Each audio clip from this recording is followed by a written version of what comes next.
questão 191 é a quarta parte sobre esse tema. Vamos ver sobre o Papa e os bispos.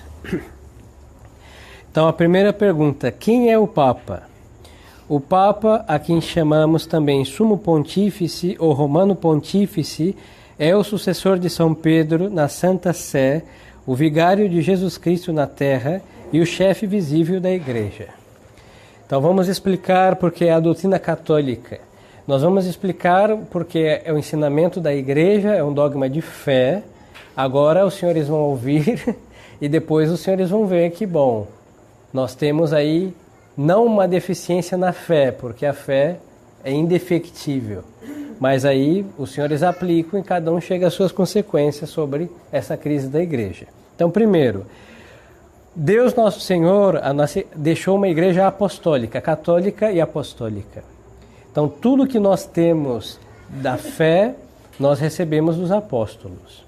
A pregação da verdade e a obra da santificação também é feita via apostólica, porque os apóstolos transmitiram os sacramentos, o culto, tudo o sacrifício. Então, dos apóstolos existem os seus sucessores, que são os bispos. Todo bispo sagrado, validamente, recebeu a imposição de mãos de um bispo, que este recebeu de outro, e assim de outro, de outro, de outro, de outro, de outro, até o modo que vai chegar a um apóstolo dos 12. Deles. Deste episcopado, desses bispos, a Santa Igreja, bom, tem os cardeais, bom, que não muda muita coisa, não vou entrar nas partes, detalhe da hierarquia, não vem ao caso. Mas dentro dos bispos, bom, que é um cardeal, os cardeais, eles escolhem alguém, um somente, que vai ser o eleito, que é o Papa. O Papa, antes, quando é um bispo, não, cardeal, ele é o sucessor de qualquer um apóstolo. Mas quando ele é eleito como chefe visível da Igreja e ele aceita este munus, essa missão, ele tem que aceitar, hein? Se ele não aceitar, não adianta ter sido eleito se ele não aceitou. Se ele aceitou, naquele momento, ele é o chefe visível da Igreja. Obviamente, falando de um conclave segundo a regra da Igreja, falando de homens que guardem a fé católica e apostólica, não? Porque se fosse assim, qualquer reunião de cardeais poderia sair, não, um somente. Mas então, a partir de então, este bispo eleito, ele se torna o chefe visível da Igreja e, como tal, ele é o sucessor de São Pedro. A sé de São Pedro, ela sempre segue os séculos, porque é a única sé que tem que confirmar as outras na fé. Então nós temos a sé de São Pedro, que é a primeira e principal de todas as sés, de todas as cátedras. Então o Papa, ele é o chefe de todos os outros, de toda a Igreja. E ao mesmo tempo, aí é outro aspecto, o Papa, no nosso caso, que somos latinos, ele também é o nosso patriarca. Então para nós latinos, nós temos o patriarca, que é o Papa, patriarca do Ocidente inteiro, e depois nós temos o mesmo, que é o nosso soberano pontífice. Existem outras sedes apostólicas, de outros apóstolos. Por exemplo, a sede do Egito. Temos aí um evangelista, São Marcos. É verdade que, infelizmente, essa sede caiu na heresia há muito tempo, hein? Mas é o trono de São Marcos ocupado por homens hereges. Até um dia que os coptas se convertam, e bom, é só limpar o trono de São Marcos e pôr um homem de fé que tudo volta ao seu resplendor. Depois tem outras sedes que não vou entrar, que são igrejas orientais. E no Ocidente existem dois patriarcas que são títulos honoríficos, como o patriarca de Lisboa, e depois tem Veneza. Mas não é o mesmo poder jurisdicional que tem o Papa em todo o Ocidente e no mundo inteiro por ser o soberano pontífice. Então, o Papa é sucessor de São Pedro, ou seja, ele representa São Pedro na sede apostólica. Ele faz as vezes de São Pedro. E São Pedro teve a missão de fazer as vezes de Cristo. Por isso o Papa também é chamado com toda a propriedade de vigário de Cristo. Vigário é aquele que faz as vezes de. É um representante, torna presente aquele que ele está ali nesse caso São Pedro, e vem a ser o mesmo nosso Senhor Jesus Cristo. E pela mesma razão ele é o chefe visível da igreja. O invisível é nosso Senhor, que sempre governa a igreja, sempre sem cessar, e o chefe visível é o Papa, que reinando, governa a igreja inteira. E ele é governado somente pelo Espírito Santo. Não é governado por ninguém. É verdade que o Papa recebe conselhos, convoca concílios, sim, mas só que ele não é governado por ninguém, somente pelo Espírito Santo. Ou por alguém, em todo caso, que é uma pessoa, que é o Espírito Santo de Deus. 192. Por que o Romano Pontífice é o sucessor de São Pedro? O Romano Pontífice é o sucessor de São Pedro porque São Pedro reuniu na sua pessoa a dignidade de bispo de Roma e de chefe da igreja, e porque por missão divina estabeleceu em Roma sua sede e aí morreu. Por isso, quem é eleito bispo de Roma é também herdeiro de toda a sua autoridade. A primeira sede de São Pedro foi Antioquia. São Pedro já era papa e ele pôs a sua sede em Antioquia. Depois ele viaja para Roma e ele estabelece a sua sede na cidade de Roma. Nas epístolas, tanto ele como São Paulo se refere a Roma como chamada de Babilônia, porque obviamente estão procurando o chefe dos apóstolos. Eles não vão colocar onde estava o chefe dos apóstolos para morrer, não. Mas muitas vezes, por isso os protestantes, Lutero, etc., falam da Babilônia, que é a igreja romana, e todas as blasfêmias que eles fizeram, e com uma deturpação dos textos da Sagrada Escritura. Mas então, a cidade de Roma tem o seu bispo, que é eleito pelos cardeais. E ele, ao ser eleito e tomar a possessão daquela sede, ele está governando a igreja do mundo inteiro. A sede de Roma, é verdade, é uma diocese, mas só que também abarca a igreja universal. Não só o rito latino, mas a igreja do Oriente e do Ocidente. Por que o Romano Pontífice é o vigário de Jesus Cristo? O Romano Pontífice é o vigário de Jesus Cristo porque ele o representa na terra e faz as suas vezes no governo da igreja. Já havíamos dito isso na primeira questão deste dia. Questão 194. Por que o Romano Pontífice é o chefe visível da igreja? É o chefe visível da igreja porque dirige visivelmente com a mesma autoridade de Jesus Cristo, que é a cabeça invisível da igreja. Então existe um governo de Nosso Senhor, porque Nosso Senhor instituiu a igreja, e Ele governa a igreja, e Ele mantém a igreja por sua onipotência divina. Mas como essa sociedade é uma sociedade visível e composta de homens, nós falamos da igreja militante, então nós precisamos de uma autoridade visível e humana, que tem autoridade divina, que nos governe. Os senhores imaginem, por exemplo, se nosso Senhor Jesus Cristo governasse, ele poderia, por sua onipotência, mas, por exemplo, se fosse por uma iluminação mística, como que eu vou saber que aquele é um falso ou um verdadeiro místico? Complicado. Então, nosso Senhor não quis que fosse por vias assim extraordinárias de um misticismo, mesmo que seja real, mas que seja um homem visível, que fale, que ensine, que condene, que exorte, que corrija, e o que ele fizer será com a autoridade de Nosso Senhor e com a assistência do Espírito Santo. Então esses homens que estão ouvindo, que estão ali sendo apacentados por este homem visivelmente na sede de São Pedro, então nós sabemos que ele está fazendo o que Nosso Senhor quer que seja feito conosco. E isso Nosso Senhor já deu esse poder aos apóstolos. Então, todos os apóstolos fizeram isso e os seus sucessores também.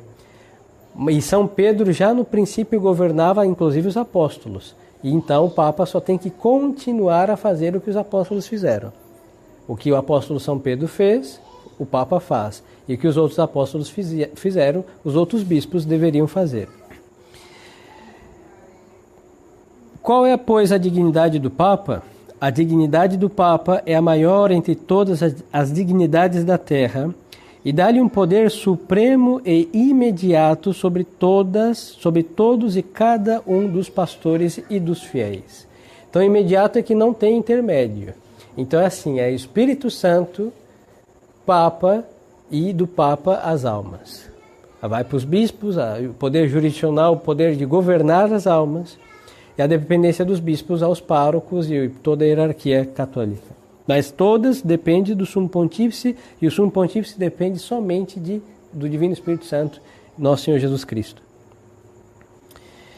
Então essa dignidade é suprema, e ao ser suprema e ao ser um representante de Deus, ela é assistida pelo Espírito Santo para não defeccionar. Aí vão falar que é teorias nossas. Não, ensinamento de papas. Na história da Igreja, houveram papas que não foram grandes santos. Se nós olharmos, em 500 anos nós temos São Pio V, tem um beato por aí, um dos Inocêncios, depois temos São Pio X. 500 anos aproximadamente. Agora, se nós olharmos, uns beatos, pelo menos 2 entre eles, mas se nós olharmos assim, quantos papas hereges nós tivemos?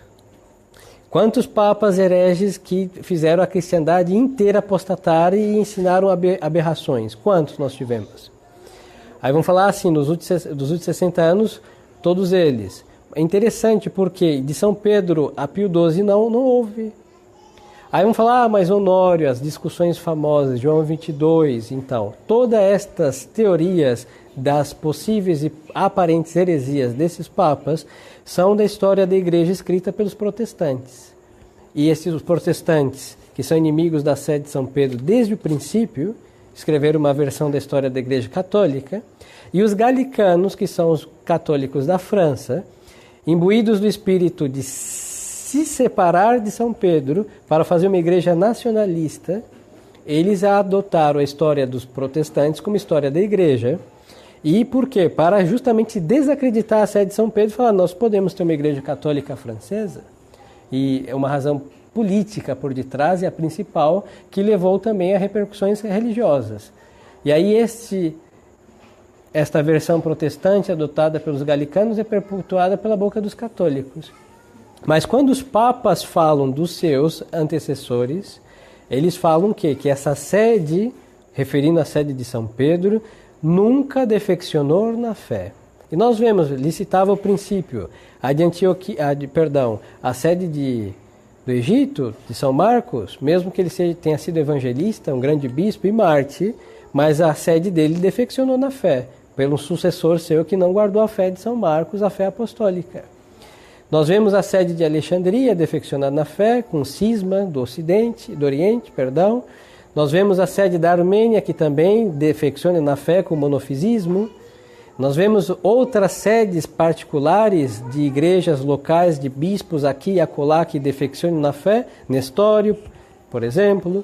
Verdade que, são lugares particulares, mas nós nunca vemos a sede de São Pedro defeccionar na fé e arrastar o mundo inteiro para a heresia. Não.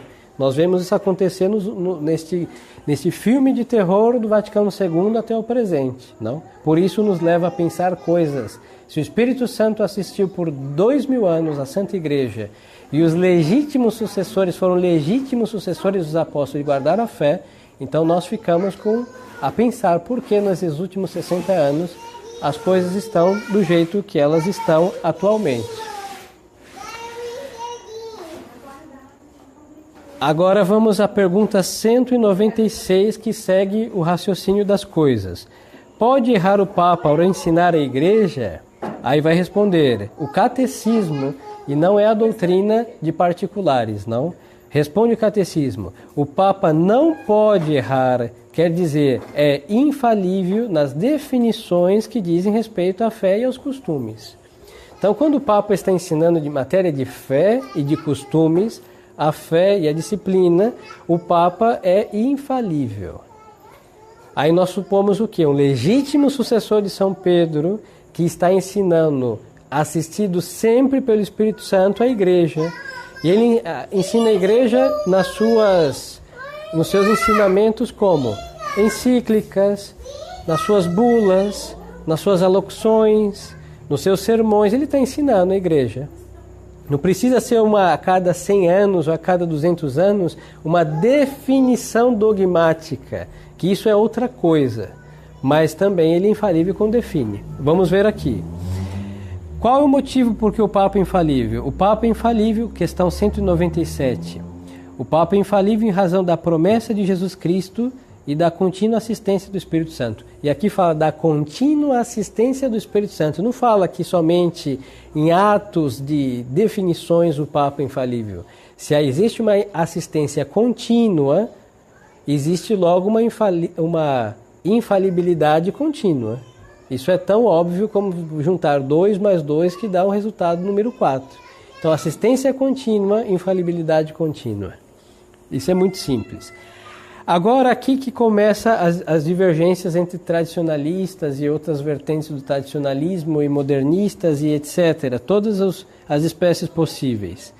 Quando o Papa é infalível, o Papa é infalível só quando, na sua qualidade de pastor e mestre de todos os cristãos, em virtude da sua suprema autoridade apostólica, define uma doutrina relativa à fé e aos costumes que deve ser seguida por toda a Igreja.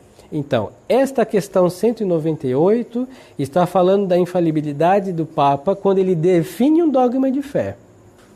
Aí o último dogma definido, por exemplo, é a assunção corpórea de Nossa Senhora aos céus. Então, quando Pio XII, depois de ter estudado, chamou vários teólogos para considerar o tema, chegaram a um consenso, mesmo que não houvessem chegado a um consenso, mas o Papa, iluminado pelo Espírito Santo, ele, quis ouvir os teólogos e resolveu definir como dogma de fé. O que ele faz? Ele faz isso porque ele é o supremo pastor, ele quer impor isso como um dogma de fé e cessam todas as discussões dos teólogos sobre o tema. Agora vamos lá. Que Maria foi assunta ao céu é verdade de fé só depois da data que o Papa Pio XII definiu? Não. É verdade de fé desde o ano que ela subiu aos céus de corpo e alma, do primeiro século da nossa fé, hein? Talvez, variam as datas, entre 60 anos e alguns por aí, 68, não vem ao caso. Mas então, desde o momento que ela foi assunta ao céu, e que isso é tradição ensinada por toda a Igreja, é uma verdade de fé. Mas só que agora, a partir do dia que o Papa definiu, ou seja, ninguém pode mais discutir o tema. É uma verdade de fé que acompanha a Igreja desde o princípio, e agora é um tema que ninguém pode discutir mais. Isso é uma definição de fé dogmática. Então, uma definição dogmática requer requisitos para a sua imposição para a Santa Igreja. O Papa, como supremo pastor e mestre, que em virtude da sua suprema autoridade, ele define uma doutrina relativa à fé e aos costumes e impõe à Igreja para que todos assentam a esta doutrina definida. Por exemplo, a Assunção, Imaculada Conceição e etc. Não? Agora, isso não vai em contra que o Papa é assistido para governar a Igreja, porque ele não só governa e ensina a Igreja quando ele define dogmas. Porque se fosse assim, só Pio XII fez isso uma vez no seu papado, Pio IX fez 2 vezes, porque tem o Concílio do Vaticano I, e os outros anos do papado eles não ensinaram nada para a Igreja. Isso é um absurdo. Não, tem dogmas definidos, isso por um lado. Agora tem ensinamentos contínuos e constantes da contínua assistência do Espírito Santo, que o Papa vai transmitindo para a Santa Igreja. E nós sabemos que não é só a fé e moral. O Papa tocava em todos os temas, da política, do governo, às vezes preciso, de várias coisas, mas só que a assistência do Espírito Santo está restrita à fé e moral. Então, em matéria de fé e moral, ele, sendo legítimo sucessor de São Pedro, não pode nos induzir ao erro. Em matéria de fé e moral, que seria equivalente a levar-nos ao inferno. Propor algo que fosse para a nossa condenação. Pergunta 199. Quem não acreditasse nas definições solenes do Papa, que pecado cometeria? Quem não acreditasse nas definições solenes do Papa, ou ainda só duvidasse delas, pecaria contra a fé, e se obstinasse nesta incredulidade, já não seria católico, mas herege. Então, lutar contra uma verdade proposta é equivalente a ser um herege, porque está lutando contra uma doutrina católica. Pergunta 200. Para que fim Deus concedeu ao Papa o dom da infalibilidade? E responde o Catecismo. Deus concedeu ao Papa o dom da infalibilidade a fim de que todos estejam certos e seguros da verdade que a igreja ensina. Então, se dependesse somente do seu intelecto, eu poderia duvidar, porque ele poderia estar bem ilustrado ou parcialmente ilustrado sobre um tema. Se dependesse de outros requisitos, estaria sujeito a muitas coisas que são realmente discutíveis, e aí cairíamos em certezas. Agora, ao saber que este homem, se ele foi realmente posto no trono de São Pedro, legitimamente sou de São Pedro, ele está ensinando, eu tenho a certeza que ele não pode, como sucessor de São Pedro, levar minha alma para o quinto dos infernos, porque ensina a verdade pura e a moral retíssima. Não? Isso Deus Nosso Senhor colocou para que não dependesse dos critérios humanos. Por isso eles diziam, papas santos e papas pecadores. Mas enquanto estão ensinando a igreja, estão ensinando a verdade. Que eles pratiquem, isso é um problema já pessoal, que não nos toca. Mas enquanto nosso pastor, ele nos ensina a verdade e nós assentimos a verdade que ele nos ensina, porque somos ovelhas. Não? Ovelha não questiona o pastor. Quando foi definido que o Papa é infalível? A infalibilidade do Papa foi definida pela Igreja no Concílio do Vaticano. Obviamente o Concílio do Vaticano I, não?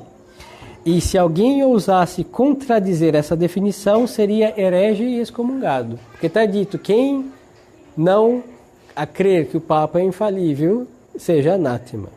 Então, aqui nós temos uma outra, só um parênteses, que foi definido como dogma definido foi no Vaticano I, mas o Papa é infalível desde que nós temos Papa, desde São Pedro. É igual, o mesmo caso da Imaculada Conceição. Nossa Senhora Imaculada na sua Conceição desde o momento que ela foi concebida Imaculada. E essa verdade é ensinada por todos os séculos, mas no Pio IX definiu como um dogma de fé e ninguém pode discutir o tema. O Papa é infalível desde que temos Papas, desde São Pedro. E aí o que vai acontecer? Agora ninguém pode discutir esta prerrogativa própria do Sumo Pontífice e somente dele. E quem discutir isso é um herege e pode ser excomungado. A pergunta 202. A Igreja, ao definir que o Papa é infalível, estabeleceu porventura uma nova verdade de fé? É justamente o que eles diziam. A Igreja, ao definir que o Papa é infalível, não estabeleceu uma nova verdade de fé, mas só definiu para se opor aos erros novos, que a infalibilidade do Papa, contida já na Sagrada Escritura e na tradição, é uma verdade revelada por Deus e que, por conseguinte, se deve crer como um dogma ou artigo de fé.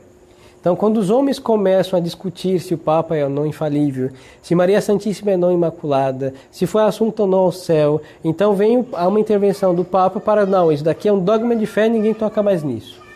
Mas eles diziam, não é uma doutrina nova. Por quê? Porque se o Papa tem que conservar a fé, ele não pode inovar. Inova o quê? Quem acrescenta verdades ao depósito. Então, acrescentar é inovar. Por isso, o espírito de novidade não é católico. Em matéria de fé e em matéria de moral. Porque nosso Senhor ensinou todas as coisas. O Espírito Santo ensinou todas as coisas para a Santa Igreja. Ele mesmo disse, nosso Senhor, eu vou, mas virá o Espírito Santo e ele ensinará toda a verdade. Então a verdade foi ensinada em plenitude. E ao Papa, qual a sua missão? É guardar o depósito da revelação e transmiti-lo fielmente. É isso que ele tem que fazer. Como qualquer católico deve proceder com o Papa? Todo e qualquer católico deve reconhecer o Papa como Pai, Pastor, Mestre universal e estar unido a ele de espírito e de coração. Não? Por quê? Porque sendo Cristo na Terra, é o que São João Bosco dizia, o doce Cristo na Terra, nós não podemos fazer outra coisa do que nos submeter a Ele. Não há outra para um católico. E aqui, a 204, não? Depois do Papa, quais são por instituição divina as personagens mais veneradas na Igreja? Depois do Papa, por instituição divina, as personagens mais veneradas da Igreja são os bispos. Dos bispos vamos ver amanhã, se Deus quiser. Mas vamos aqui, do que vimos do Papa. Não? Nós temos que aplicar isso porque a autoridade representa a mesma pessoa. O Espírito Santo é o mesmo Espírito Santo. As verdades católicas são as mesmas verdades. Então, os fiéis custódios desse depósito se comportaram enquanto pastores supremos do mesmo modo. Então, nós temos que olhar isso desde São Pedro. Eu vou deixar os senhores percorrerem desde São Pedro até o presente. Aí nós vamos entender por que hoje nós não podemos nos submeter a estes pastores. Por quê? Porque não guarda a fé apostólica. Porque ensinaram tudo com as novidades do Vaticano II. E não, o problema não é só a novidade, é contradizer 2000 anos de ensinamento. É contradizer mártires, é destruir o culto católico, é perder a identidade católica, o sacerdócio perder a sua essência, não é aspecto acidental, perdeu a essência. E o católico também perdeu coisa, a substância mudou do catolicismo. O conceito de igreja, de doutrina está esvaziado também, esvaziaram. O mesmo evangelho de Nosso Senhor desacreditado. A prática de todos os santos, de todos os mártires também está hoje condenada, porque o que adianta ter se recusado a adorar os deuses dos romanos e de outros povos, se hoje temos ecumenismo que podemos nos abraçar todos e rezar para o mesmo Deus disfarçado de Shiva ou de Apolo ou de qualquer outra falácia. Então nós vemos que estas novidades contradizem. Não é uma diferença, é algo contrário. É como fogo e a água. É como frio e calor. Não é uma questão de temperaturas diferentes. Um é contrário ao outro. E esse catolicismo proposto é contrário ao catolicismo de sempre. O modo de obrar dessas autoridades de hoje é contrária ao que nós aqui contemplamos no nosso catecismo hoje, estudamos com a graça de Deus. Mas, queridos fiéis, não quer dizer que essas verdades não se aplicam. O que eles recomendam como sacerdote da Santa Igreja? Nós suspendemos nosso juízo.